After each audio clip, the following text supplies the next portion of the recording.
আগের দিন শপিং করে বাড়ি ফেরার পথে আমুলের একটা আইসক্রিম কিনে নিয়ে এসেছিলাম। সেটা রেখে দিয়েছি ডিপ ফ্রিজে, পরের দিন খাবো বলে। তাই পরের দিন দুপুরবেলা ভাত খাওয়া সেরে নিয়ে আমুলের আইসক্রিম খেতে বসে পড়লাম।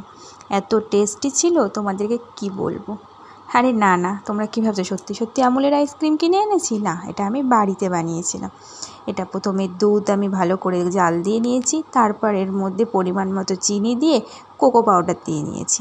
এরপর আমি এর মধ্যে 3-4টে বিস্কুট ভেঙে গুঁড়ো করে দিয়ে দেবো। তারপর বিস্কুটটা ভালো করে মিশে গেলে দুধের সাথে এটা ঠান্ডা হওয়ার জন্য বেশ কিছু সময় অপেক্ষা করব। এরপর আমি এগুলো মিক্সিতে দিয়ে ভালো করে দুধ বিস্কুটটা মিশিয়ে নেব। তারপর আমি এটা ডিপ ফ্রিজে 15-20 মিনিটের জন্য রেখে দেবো।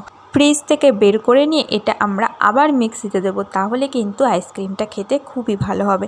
এরপর আমরা যেটার মধ্যে আইসক্রিমটা জমাতে চাইছি তার মধ্যে ঢেলে নেব।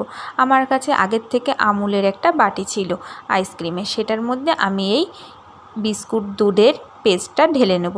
তোমরা যদি কেউ ড্রাই ফ্রুটস খেতে পছন্দ করো তাহলে এর মধ্যে ড্রাই ফ্রুটস দিতে পারো।